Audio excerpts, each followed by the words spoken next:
सिमला मिरचीची भाजी तर तुम्ही बऱ्याच प्रकारे बनवली असेल, पण आज मी तुम्हाला खूपच सोप्या साध्या पद्धतीने भाजी बनवून दाखवणार आहे। सोपी साधी पद्धत असली तरी खायला ही भाजी अप्रतिम लागते। चला तर करायला घेऊया। तर यासाठी इथे मी सिमला मिरची घेतलेली आहे। पाव किलो सिमला मिरची आहे। सुरुवातीलाच धुवून घ्यायची, नंतर भाजी धुवायची नाही। भाजी मी धुवून घेतलेली आहे। बटाटा सुद्धा धुवून घेतलेला आहे। आता या सिमला मिरचीचा देठ काढून टाकायचा आणि आपल्याला ही सिमला मिरची आहे ती लांब लांब आकारामध्ये कापून घ्यायची। यामध्ये बिया असतील तर त्या काढून टाकायच्या। तर हे बघा, व्हिडिओमध्ये दाखवल्याप्रमाणे अशा पद्धतीने लांब लांब आकारामध्ये सिमला मिरची कापून घ्यायची। तर सगळी सिमला मिरची मी अशी कापून घेतलेली आहे। हे बघा, तर सिमला मिरची आपली कापून झालेली आहे। आता मी बटाटा सुद्धा कापून घेते। तर बटाटा सुद्धा आपल्याला असाच लांब लांब आकारामध्ये कापून घ्यायचा आहे। तर एक बटाट्याचे मी हे बघा लांब लांब आकारात फोड्या करून घेतलेल्या आहेत। तुम्हाला अजून बटाटा घालायचा असेल तर तुम्ही अजून घेऊ शकता। कांदा आणि टोमॅटो सुद्धा लांब लांब कट करून घेतलेला आहे। कांदा स्लाइस लांब करून घेतलेला आहे कापून। आता भाजी बनवायला घेऊया। तर ही भाजी बनवण्यासाठी इथे मी पॅन गरम करायला ठेवलेला आहे। आपण भाजी बनवायला सुरुवात करण्यापूर्वीच आधी एक मसाला बनवणार आहोत। तर मसाला बनवण्यासाठी 2 चमचे मी धणे घेतलेत, 1 चमचा बडीशेप, 1 चमचा जिरं, आता 4 ते 5 काळी मिरी घेतलेले आहेत आणि 4 ते 5 लवंग घ्यायचे। यानंतर इथे मी अर्धी वाटी शेंगदाणे घेतलेले आहेत।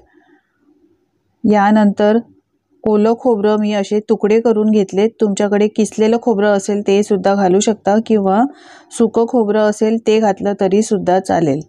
2 काश्मीरी मिरच्या घेतल्यात, या रंग येण्यासाठी आहेत, तोडून घालायच्या आहेत। यानंतर गॅसची फ्लेम चालू करायची आणि स्लो फ्लेमवर आपल्याला हा मसाला चांगला खमंग सुगंध येईपर्यंत परतून घ्यायचा आहे आणि भाजून घ्यायचा आहे। एकसारखं मिक्स करत राहायचं आहे आणि हा मसाला चांगला भाजून घ्यायचा। अशा पद्धतीने मंडळी, तुम्ही ही भाजी कधी बनवली नसेल तर एकदा नक्की बनवून बघा। मसाला आपला भाजून झाला आहे। आता पूर्णपणे थंड करून घ्यायचा आणि थंड केल्यानंतर मिक्सरच्या भांड्यामध्ये घालून घ्यायचा। यामध्ये पाणी अजिबात घालायचं नाही। झाकण लावून असं कोरडंच आपल्याला हा मसाला बारीक करून घ्यायचा आहे। तर हे बघा, थोडा जाडसरच मी वाटून घेतलाय।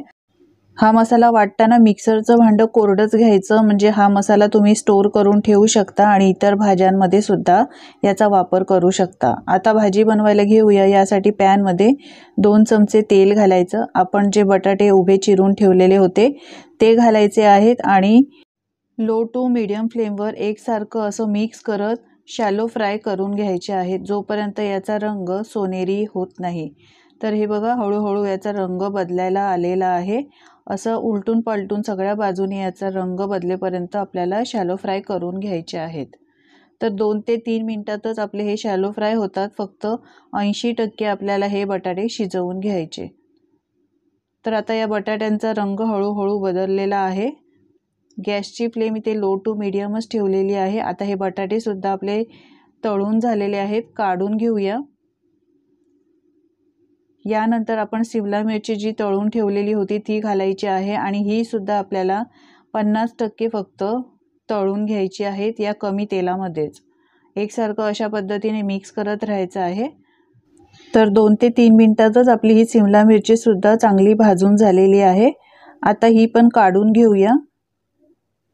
ज्या प्लेटमध्ये मी बटाटे काढले आहेत त्याच प्लेटमध्ये सिमला मिरची सुद्धा काढून घेते। तर फक्त 50%च मी ही मिरची कमी तेलात तळून घेतलेली आहे। आता याच पॅनमध्ये 2 ते 3 चमचे तेल घालायचं। 1 चमचा आता जिरं घालायचं। थोडीशी हिंग पावडर घालायची। यामुळे जर तुम्हाला ॲसिडिटीचा त्रास होत असेल तर होणार नाही अजिबात। आता उभा चिरलेला एक कांदा घातलाय। कांदा चांगला सोनेरी रंग येईपर्यंत स्लो फ्लेमवर परतून घ्यायचा आहे। गॅसची फ्लेम फास्ट नाही ठेवायची, स्लोच ठेवायची आणि स्लो फ्लेमवर आपल्याला हा रंग सोनेरी येईपर्यंत कांदा चांगला परतून घ्यायचा। कांद्याचा रंग तुम्ही पाहू शकता हळूहळू बदललेला आहे। आता आपण जे टोमॅटो सुद्धा कापून ठेवले होते ना, ते टोमॅटो यामध्ये घालायचे आहेत आणि मऊ होईपर्यंत परतून घ्यायचे। मिक्स करून घेऊया। आणि आता यामध्येच चवीप्रमाणे मीठ घालायचं आहे। मीठ आपण नंतर घालणार नाही, आताच मीठ मी घालते। मीठ असं घातल्यामुळे कांदा आणि टोमॅटो पटकन मऊ होतो। आता 1 चमचा आलं, लसूण, कोथिंबीर आणि हिरवी मिरचीची पेस्ट घातली आहे। आता ही पेस्ट सुद्धा यामध्येच कच्चेपणा जाईपर्यंत मिक्स करून घ्यायचं आहे, म्हणजे याला फ्लेवर खूप छान येतो। मिक्स करून घेतलेला आहे। आता आपण यामध्ये काही मसाले घालणार आहोत। तर मसाल्याचं प्रमाण मी इथे कमीच घालणार आहे, कारण हिरवी मिरची सुद्धा आलं लसूण पेस्टमध्ये घातलेली होती।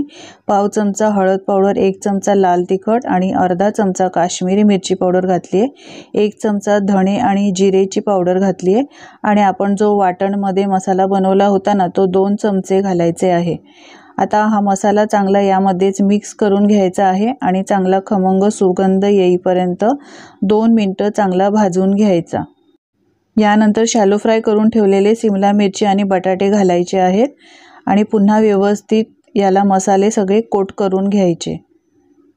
असं मिक्स केल्यामुळे सगळे मसाले व्यवस्थित याला लागले जातात। मंडळी, तुम्हाला माझी रेसिपी जराही आवडत असेल तर प्लीज एक लाईक करायला अजिबात विसरू नका।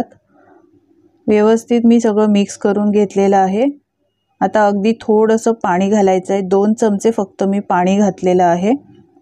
पुन्हा एकदा व्यवस्थित मिक्स करून घ्यायचं आणि लीड लावून 4 ते 5 मिनिटं स्लो फ्लेमवर ही भाजी वाफेवर शिजवून घ्यायची।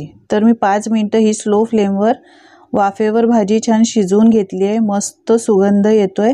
बारीक चिरलेली कोथिंबीर घालूया। ही भाजी खायला अप्रतिम लागते। या पद्धतीने मंडळी तुम्ही कधी बनवली नसेल ना, तर अशा पद्धतीने एकदा नक्की बनवून बघा। तुम्हाला आजची रेसिपी जराही आवडली असेल तर लाईक करा, शेअर करा आणि हो, तुम्ही कोणत्या देशातून, कोणत्या शहरातून माझा हा रेसिपी व्हिडिओ पाहताय हे सुद्धा कमेंट करून सांगायला विसरू नका, म्हणजे मी तुमचे आभार मानू शकेन। आजची रेसिपी जराही आवडली असेल तर लाईक करा, शेअर करा आणि अशाच नवनवीन रेसिपी पाहण्यासाठी चॅनलला सबस्क्राईब करा। पुन्हा भेटूया अशा छानशा रेसिपीसोबत। धन्यवाद।